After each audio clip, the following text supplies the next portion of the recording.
Welcome back to Expedition Jack.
Good morning guys, it's another glorious day. So as you can see, there's my humble abode. I arrived really late last night and I got that up rapid. First time trying the bug net. Yeah, it works. At least it kept all the mosquitoes and the biting flies out. But yeah, you know what Mike was telling me about, the really small flies. They could get in the nano sea to summit bug net. So it's not as fine. But I only realised this morning that I'd camped or set up right where all the big ants are going across. But luckily with the bug net it actually works really well. None of them got in, they were just sort of going over it and stuff. Being this type of climate this summer, 30 degrees, it was so warm last night. I just slept on top of my sleeping bag and bivvy. Initially I set the bivvy up as a bit of privacy because there was a few people along the beach. It really worked out this morning because when the sun came up, it came up in that direction, so it gave me all that shade, and that was so invaluable because the temperature difference between shade and non-shade, you can see why livestock and animals always go under trees and stuff in fields. But yeah, I am hungry. I am really hungry. I've sort of waited for some peeps to go and yeah, just done a fire on the beach, thinking that I need to boil some of my water rations. I was doing it over here, but it seems the wind is taking the heat over this way loads more than above. So I'm just boiling some water. But I thought this was necessary for the food that I bought. But I've just read the packet and you can just eat it straight away. I could have just ate it last night. But there you go. As long as I know now, and it means that I don't require water or fuel like a fire to actually eat, which is really nice because water is a bit scarce in this national park because the only places you're allowed to camp with fire are these beaches, and the next place I don't think that has like clean water source. It's all just seawater. Like this is seawater right here. This is the sea because I'm on the coast. But I can go inland. I'll go inland and top up my water reserves that I can carry, which is good, and that'll last me. But you need to drink a lot in this weather. And yeah, it's just nice to know that these hydrated meals, like they haven't been dehydrated, because I've only been experiencing dehydrated ones where you have to boil water and put the water in and do all that stuff. These are heavy. This is like 400 grams though, compared to like 100 something grams. But then I don't need to carry the fuel or the gas or anything, and then you can just have a fire when you want to every now and then. So yeah, that's really good. That's really good. I'll see if I can find some of these in England. I bet there are. How's that doing? It's a nice night here. Yeah, let's go in. So this is now for my tea. I'm gonna make a cup of tea.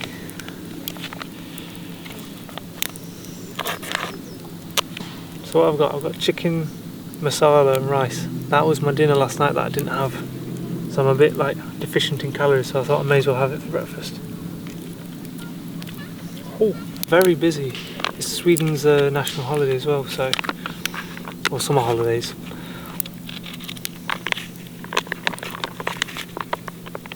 It smells nice. It smells really nice. Doesn't look very pleasant though.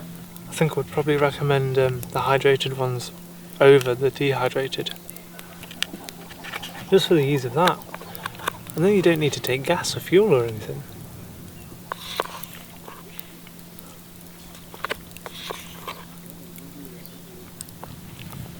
And I don't need to use fire to purify my water, because I've got a built-in filter, soya mini filter in my hydration pack. So I just scoop up the lake water or river water, and as I suck it through, it filters, so it's good. And anyway, Sweden is known for having the cleanest water, or one of the countries that has the cleanest water.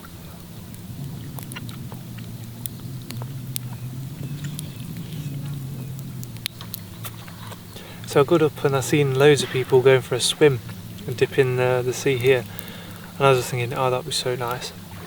That'd be so nice. So I went and joined them. It's very pleasant. It's not freezing because it's so warm. It's just really refreshing. So just bathed in that. Then later, when I get to a lake, I might have another dip. I'm going to finish this up, pack up, and then get moving. So I've got a day of hiking today. I'm going to see some World Heritage sites and geographical wonders. Cheers. As any good Englishman, I polished off the last of my tea, packed up and got moving. Now I must state a warning for you Swedes out there, please be advised, more language butchery is imminent. Please correct me in the comments. So I've left, I'm on my way. Goodbye Karlsviken. I'm going to that long one there with a lookout man and the ruin grave thing, and that's up there. If you follow the coast, so I'm going inland right now, if you follow the coast that way, there's another cabin and a camp place there. But if you look on the map, I'm on the blue one. And then it will join the orange trail, which is the high coast trail, and it goes up there. And then there's this lake here, and I'm thinking of maybe camping there because it's fresh water. So then I've got loads of fresh water and stuff. At the minute, I've got to just keep going until I reach a river and try and fill up on water, because I'm almost dry. So if I can fill up on water, that means I can do this up and over trail. If not, I'll probably go down the middle because it's an easier route that way. But might get some nice views there. And then there's the thing to see.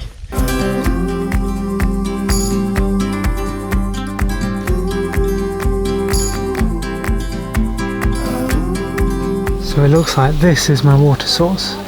This been so hot recently that it's dried up. Only a little bit left there.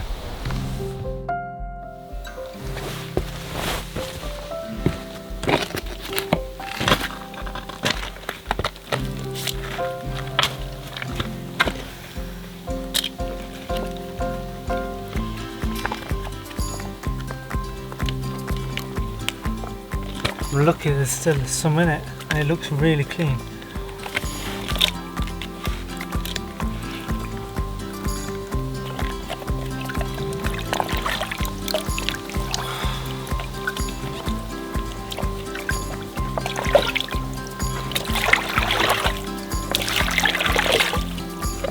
I first tried the scooping method.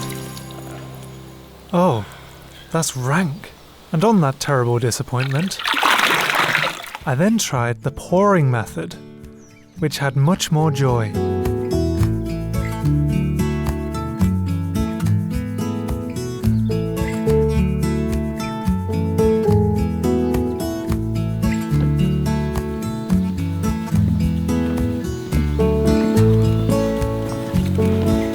Certainly warm, and it is a very popular location today.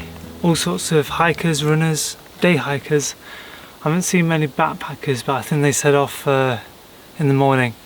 Loads of families camping in this national forest. It's really nice to see, they really take advantage of it. And even very unique to Sweden, because that beach that I camped on was open to the coast. I actually seen families turn up on their boats and then just pull up and camp, and that's incredible. But yeah, really enjoying it so far.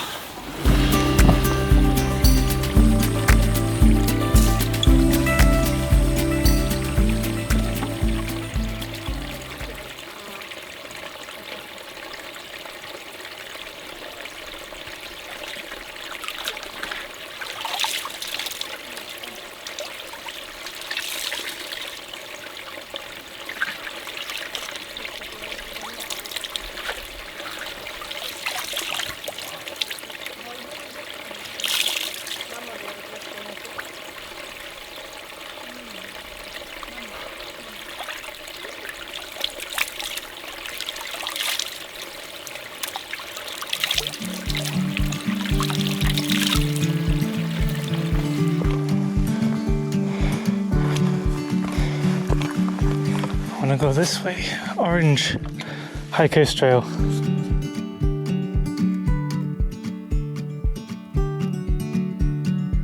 So the story of these stones, these massive pebble-like things, supposedly, so many years ago when the geography was starting to be made, these were actually the sea floor, and these massive pebbles and boulders were actually sorted and formed by storms of the ocean and then chucked onto the ground all those years ago, over years and years and years, and it's all been accumulated up here.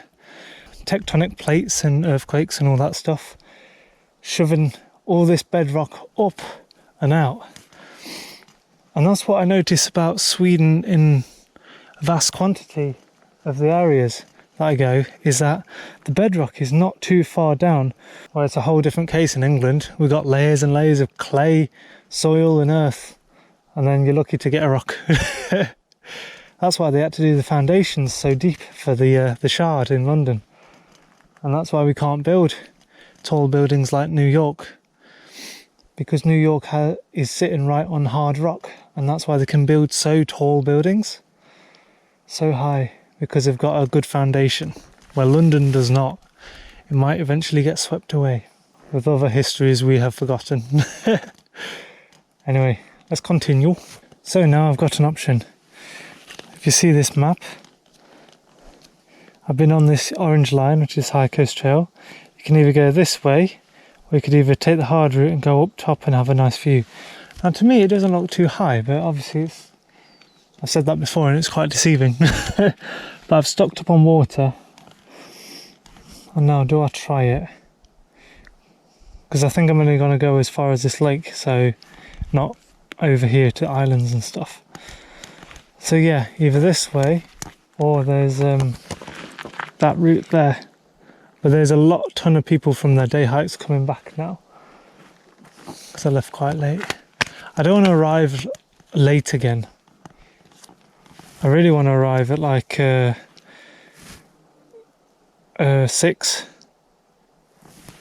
if I can. Yeah, why not? I'm only here once. I'll go to the top and down. Supposedly a nice view.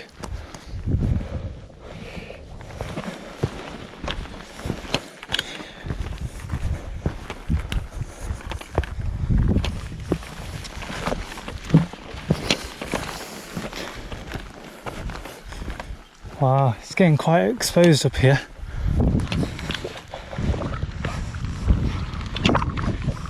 Not a lot of shade. See, now I'm following the blue dots. They make it so easy here in Sweden. Everything is just so easy to follow, even without a map. But I'd never suggest doing like outdoors without a map at all, really. Because Sweden is Sweden. Sweden's very good if you stick to the paths. If you go off them though, it looks quite samey sometimes. But then, apart from Sweden, other places such as the UK and other places, they're not as well thought out as here. But look at that view. That's what we want to see. You can hear some like birds and stuff. Right, I'm going to roll down my arms.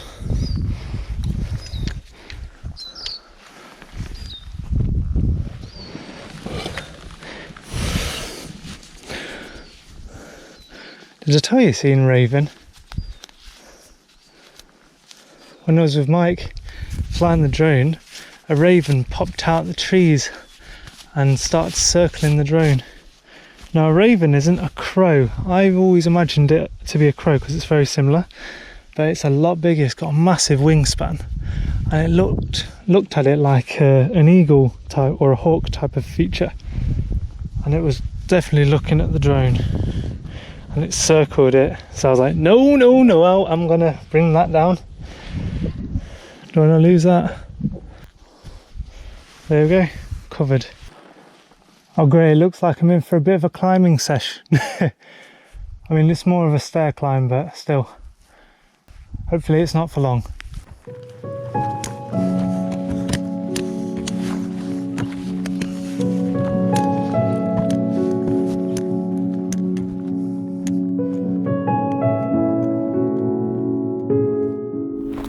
Welcome to the high coast of Sweden.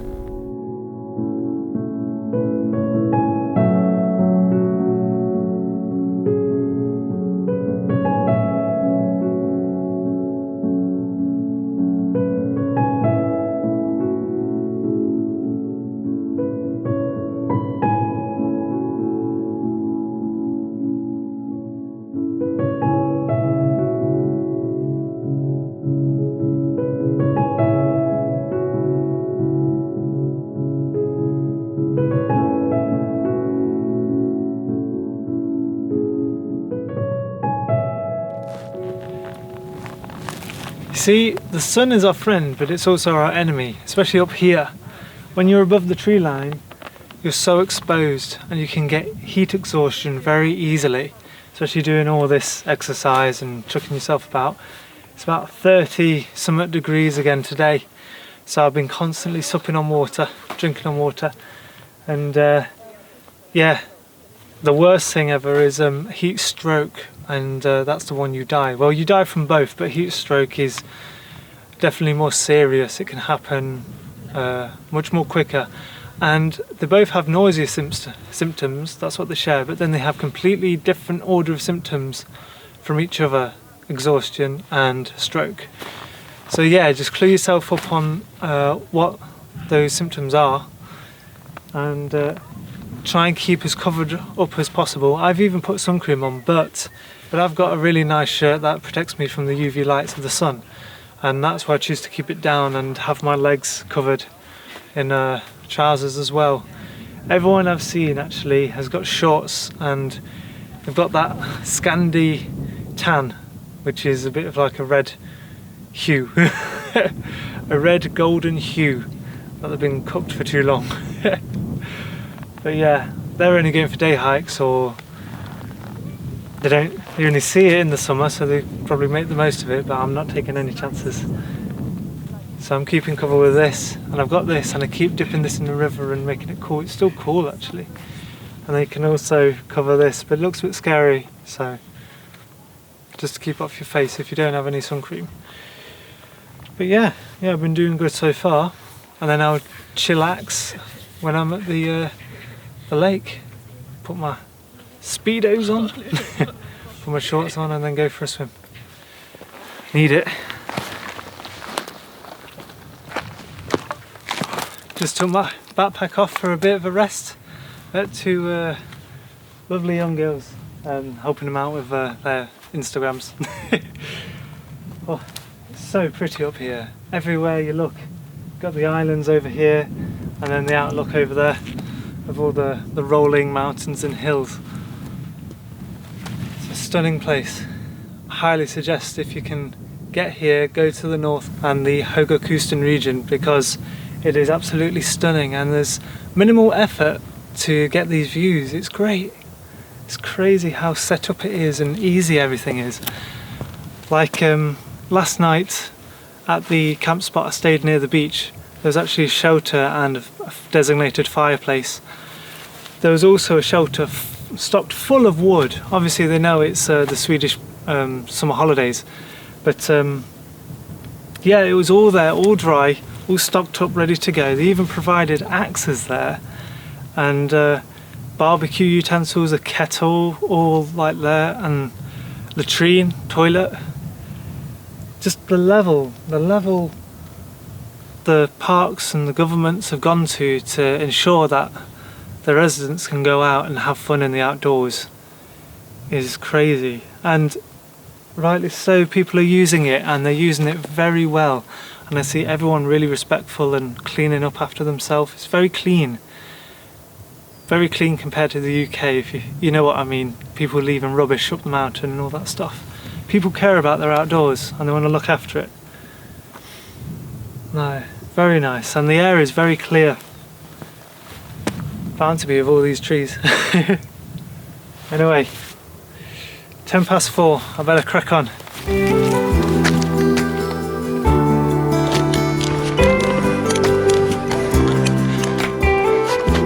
This is what it looks like at the top. Follow all the blue dots, look. Can't go wrong. Emergency water. See how it's going though. Looks like it's full of stuff, but in a sticky situation that would be a good option. But you would need to filter it, I guess, and probably boil it. Another day with the sunny sky, surrounded by the universe with the moon and Mars. Made it. I feel it. Will you stay with me under the moonlight? We'll be magical as we dream under the moonlight. If you've enjoyed this series like me, we can all go and thank Höga Kusten destination for making this trip happen. And come and just check it out for yourself. Come and visit the Höga Kusten region, because it will not disappoint. So thanks for watching. Make sure to like, comment and share. And as always guys, stay tuned to join the expedition. Thanks guys.